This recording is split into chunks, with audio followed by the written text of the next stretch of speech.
Welcome back to my channel. আশা করি সবাই ভালো আছেন, আমিও ভালো আছি। সো আজকে যে ভিডিওটা নিয়ে আসতেছি সেটা একটু হতাশাজনক এবং মার্কেট এখান থেকে আরো নিচের দিকে আসার পসিবিলিটি আছে। কি কারণে সেই বিষয়গুলো নিয়ে আলোচনা করব এবং আমাদের কি কি করণীয় সেই বিষয়গুলো নিয়েও কিন্তু আলোচনা করব। প্রথমত যদি দেখি সেক্ষেত্রে যদি ক্রিপ্টো বাবলে দেখি যে জিনিসটা, সেটা হচ্ছে যে 1 উইক বা 1 মান্থেও যদি আমরা যে কয়েনগুলোতে আমরা ইনভেস্ট করছি সেই কয়েনগুলো কিন্তু 8%, 10%, 17%, 20% দাম।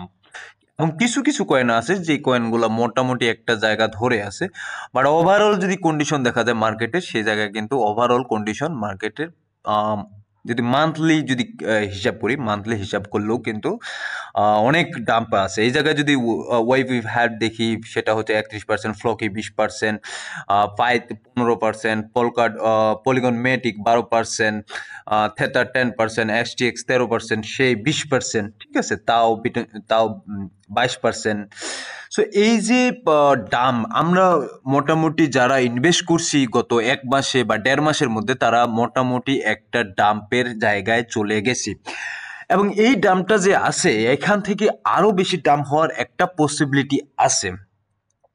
এবং কেন, সেই বিষয়টা নিয়ে আজকে আলোচনা করব। দেখুন, এর আগেও আমি যে বিষয়টা আপনাদেরকে বলছিলাম যে এফওএমসির যে মিটিং আছে, সেই মিটিং এর আগে কিন্তু আমরা বলতে পারবো না যে মার্কেট কোথায় যাবে 28-29 তারিখে। বাট এর মধ্যেই একটা কিন্তু ইন্টারেস্ট রেটের মিটিং চলে আসে, সেটা হচ্ছে জাপানের। এখন আপনারা বলতে পারেন যে জাপানের ইন্টারেস্ট রেটের সাথে আমাদের আসলে সম্পর্ক কি বা ক্রিপ্টো মার্কেটের সম্পর্ক কি। তার আগে দেখে নিই জাপানের ইন্টারেস্ট রেটের এই বিষয়টা কি বলতেছে। দেখুন, জাপানের যে ইন্টারেস্ট রেটের ব্যাপারটা হচ্ছে, bank of Japan raise rate to highest in 17 year. মানে 17 বছর পর জাপানে এই রেট কার্ডটা যে ইন্টারেস্ট রেট ইনফ্লেশন রেশিওটা দেখতেছে, এটা হচ্ছে 17 বছর পরে মানে সবচেয়ে বেশি। এখন কথা হচ্ছে, এটা আসলে যখন ইন্টারেস্ট রেট বেড়ে যায় বা ইন্টারেস্ট রেট যখন অনেক বৃদ্ধি পায় তখন কি হয়, এই জিনিসটা আমরা আগে একটু জানি। দেখুন, মার্কেটের নলেজ আপনাদেরকে অবশ্যই রাখতে হবে। দেন মার্কেটের নলেজ রাখলেই কিন্তু আপনারা মার্কেটে যারা ফিউচার ট্রেড করেন তাদের জন্য বেস্ট, যারা আপনারা স্পটে হোল্ডিং করেন তাদের জন্য কিন্তু বেস্ট মার্কেটের নলেজ আপনাদেরকে রাখতে হবে। ইন্টারেস্ট রেট যখন বেড়ে যায় তখন কিন্তু মার্কেটে নতুন মানি সাপ্লাই হয় না, কারণ ব্যাংক থেকে মানি কিন্তু ইনফ্লো হয়ে রিস্কি অ্যাসেটগুলোতে আসে না, কারণ ইন্টারেস্ট রেট বেশি এবং সেই ইন্টারেস্ট রেট অনুযায়ী মার্কেটে কিন্তু ওইরকম রিটার্ন পাওয়া যায় না, বিধায় সেটা আসে না। ঠিক আছে, এই কারণে মার্কেটে টাকা ইনফ্লো হচ্ছে না। রিক্স যে মার্কেটগুলো আছে, যেমন ক্রিপ্টো মার্কেট একটা রিস্কি মার্কেট, সে মার্কেটে আসতেছে না।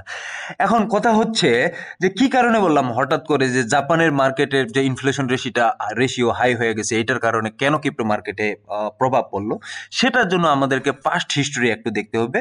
যখন জুলাই মাসে 2024 জুলাই মাসের দিকে রেড কার্ড হয়, এটা 25 বিপিএস। সো এই সময়টাতে কিন্তু আমরা যদি দেখি সেই ক্ষেত্রে মার্কেটের অবস্থান কিন্তু খুবই শোচনীয় হয়ে গেছিল। সো আমি একটু আসি মার্কেটে, যদি বিটকয়েনের মার্কেটে আসি, সেক্ষেত্রে একটু দেখতে পাবো যে বিটকয়েনের মার্কেটে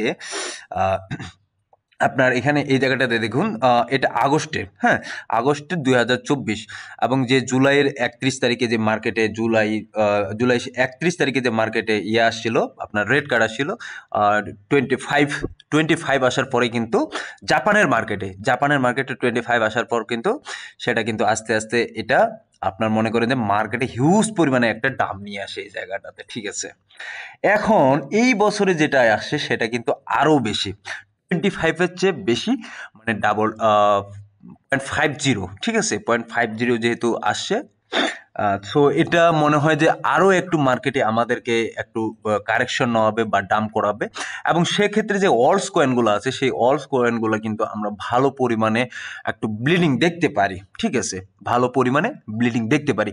তো এখন কথা হচ্ছে যে যদি অলস কয়েনগুলোতে ভালো পরিমাণ ব্লিডিং হয়, মানে নিচের দিকে আরো ডাম করে, সেক্ষেত্রে আমরা যে অলস কয়েনগুলোতে ইনভেস্ট করছি সেই অলস কয়েনগুলোর কি অবস্থা হবে। দেখুন, আমি প্রায়শই একটা কথা বলি, যদি আপনাদের কয়েনগুলো ফান্ডামেন্টাল বেস হয়, মানে ভালো কয়েন হয়, সেক্ষেত্রে চিন্তার তো কোনো অবশ্যই কারণ নেই।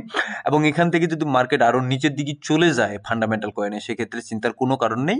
বাট একটা জিনিস বলবো, যে ক্ষেত্রে আপনারা যারা ওভার হাইপওয়ালা মিম কয়েন কিনছেন, বা যেই কয়েনগুলো নতুন ট্রেন্ডিং আসছিল 1 মাস বা 1.5 মাস আগে, নতুন নতুন সেই কয়েনগুলোতে ইনভেস্ট করছেন, আই হোপ যে ওই কয়েনগুলোতে হয়তোবা আপনারা বেশি প্রফিট বা ওই আপনাদের যেটা করছেন, ইনভেস্ট করছেন ওই কয়েনগুলোতে, সেই রিটার্নটাও কিন্তু বের করতে একটু কষ্ট হয়ে যাবে।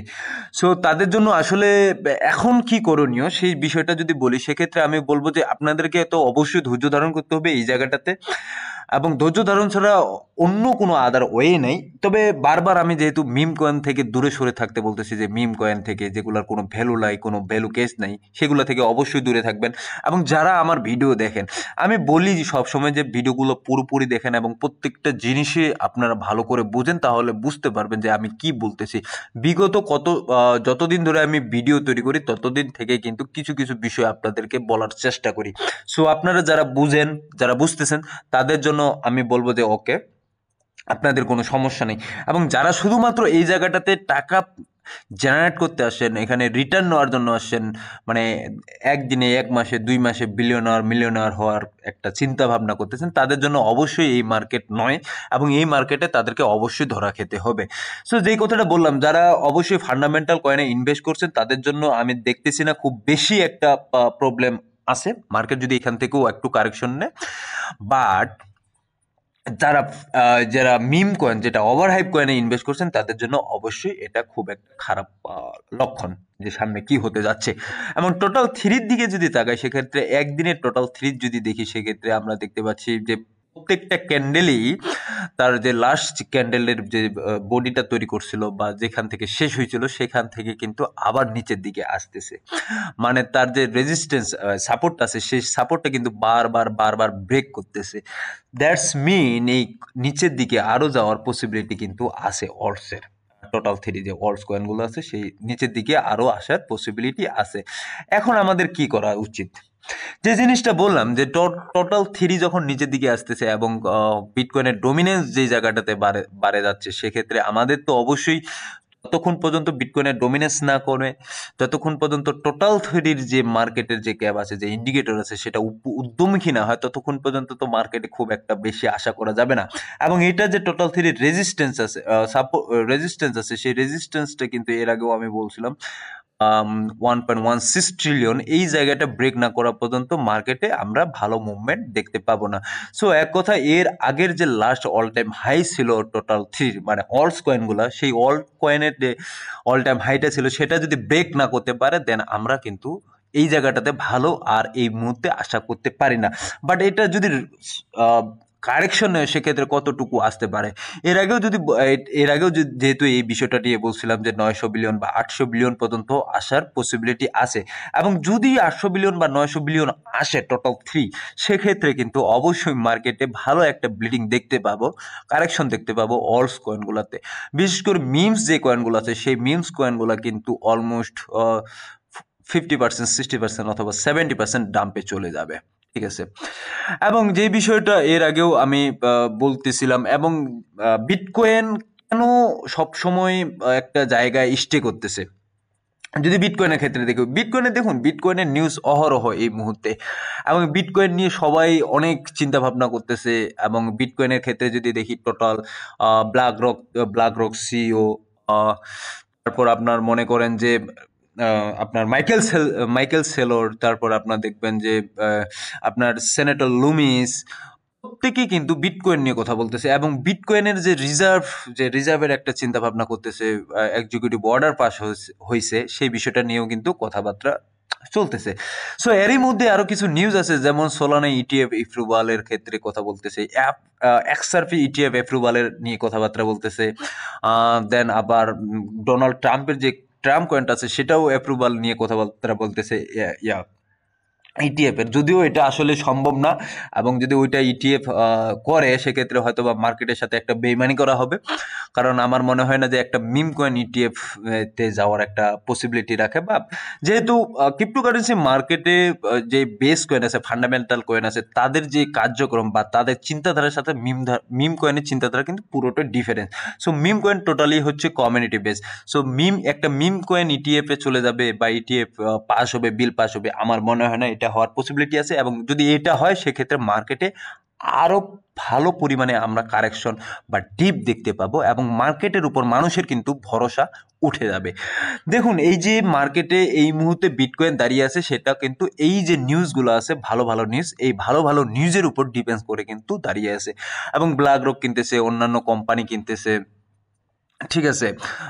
আপনার মনে করেন যে ব্ল্যাক রক কিনতেছে, আপনার ফ্যাডেলিটি কিনতেছে, বিটওয়াইজ কিনতেছে, আপনার আরখাম কিনতেছে। তো কোম্পানি যেহেতু কিনতেছে সেক্ষেত্রে মার্কেটের প্রাইসগুলা উপরের দিকে যাচ্ছে। ওভারঅল সিচুয়েশনে কিন্তু অল যে কয়েনগুলো আছে সেই অল কয়েনগুলোতে সেই পরিমাণে আমরা পাম্প দেখতেছি না, সেই পরিমাণে আমরা আপনার বুলিশ একটা সেগমেন্ট দেখতে পাচ্ছি না। এটা আমাদেরকে ওয়েট করতে হবে। এই যে আপনাদেরকে বললাম 28-29 তারিখ পর্যন্ত। 28-29 তারিখে আসলে কি হচ্ছে এফএমসি মিটিংয়ে, যে ইউএস এফএমসি মিটিং, সেই এফএমসি মিটিংয়ের উপর ডিপেন্ডস করে আমরা দেখতে পাবো, হয়তো বা ফেব্রুয়ারির দিকে দেখতে পাবো যে মার্কেট একটা ভালো মুভমেন্ট নিচ্ছে। এবং ক্রিপ্টোকারেন্সি মার্কেট, ক্রিপ্টো মার্কেটকে বাঁচানোর জন্য হয়তো বা ডোনাল্ড ট্রাম্প, তার যে গভর্নমেন্ট আছে, হয়তোবা কিছু একটা চিন্তা ভাবনা করতে পারে। এখন দেখা যাক যে কি হচ্ছে। তারা আসলে যে প্রতিশ্রুতি আমাদেরকে দিয়েছিল যে মার্কেট এখান থেকে খুব একটা ভালো দিকে যাবে, সেই প্রতিশ্রুতি তারা রক্ষা করতে পারতেছে কিনা, নাকি শুধুমাত্র একটা মুখের বুলি, যে যারা ইলেকশনের আগে যেই জিনিসটা হয় আর কি সব সময় এবং প্রত্যেকটা কান্ট্রিতে। দেখা যাক এটা কি হয়। এবং ওভারঅল সিচুয়েশনে মার্কেট ভেরি ব্যাড, আমি বলবো যে very bad. But I hope যে আপনারা বিষয়গুলো বুঝতে পারছেন। এবং যারা অলরেডি, যেহেতু বলছি তারপরে বলি, যারা ফান্ডামেন্টাল কয়েন হোল্ড করে আছেন তাদের জন্য এই জায়গাটাতে ওরিড হওয়ার কোনো কারণ নেই, টেনশন করার কোনো কারণ নেই। এটা আপনাদেরকে আমি সব সময় বলতেছি। সো ধন্যবাদ, ভালো থাকবেন, সুস্থ থাকবেন, দেখা হবে নতুন কোনো ভিডিও নিয়ে আগামী দিনে।